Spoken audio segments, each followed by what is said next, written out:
మనకి అప్పుడప్పుడు ముక్కులో నుంచి బ్యాడ్ సెక్రీషన్స్, బ్యాడ్ స్మెల్ వస్తూ ఉంటుందండి. ఎస్పెషలీ ఎవరైతే డ్రై హాట్ వెదర్లో ఉంటారో, అంటే ఎడార్ల ప్రాంతాల్లో కానీ ఎక్కువ అవుట్ సైడ్ బాగా హాట్ వెదర్లో ఉన్నట్లయితే ముక్కులో ఎట్రోపిక్ రైనైటిస్ వచ్చే అవకాశం ఎక్కువ ఉంటుందండి. ఎస్పెషలీ డ్రై హాట్ వెదర్లో ఉన్నప్పుడు ఎవరైనా మాల్ న్యూట్రిషన్ ఉన్నా, రక్తంలో బ్లడ్ తక్కువ ఉన్నా కూడా ఈ ఎట్రోపిక్ రైనైటిస్ వచ్చే అవకాశం చాలా ఎక్కువ ఉంటుంది అనమాట. ఎట్రోపిక్ రైనైటిస్ అంటే ముక్కులో మ్యూకోజా అనేది ఎట్రోపీ కావటం, దాని నుంచి క్రస్ట్ ఫామ్ కావటం, ఎల్లో గ్రీన్ క్రస్ట్ ఫామ్ అవుతాయి అనమాట.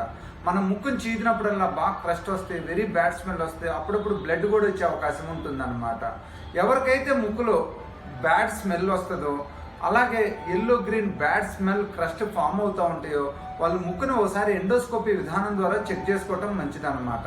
ఎట్రోపిక్ రైనైటిస్ ఉన్నట్లయితే దానికి రెగ్యులర్గా మనం నేషల్ డ్యూస్ చేయాలండి. నేషల్ డ్యూస్ చేసినట్లయితే అప్పటికప్పుడు ముక్కులో క్రస్టులు క్లీన్ అయిపోతా, ముక్కులో మ్యూకోజా హెల్తీగా ఉంటుంది.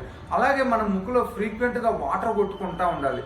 అలాగే ఎక్కువ డ్రై హాట్ వెదర్లో ఉండకూడదు. ఎక్కువ ఎండకు కానీ బాగా డ్రై వెదర్లో కానీ మనం ఉండకూడదు అనమాట. ఏమన్నా ఎనీమియా ఉన్నట్లయితే దాన్ని కరెక్ట్ చేసుకోవాలి. ఇవన్నీ చేసినా కూడా పేషెంట్కి తగ్గనట్లయితే వాళ్ళకి యంగ్స్ ఆపరేషన్ ద్వారా, అంటే ముక్కులో నాస్ట్రిల్ క్లోజ్ చేయటం అంటాం అనమాట.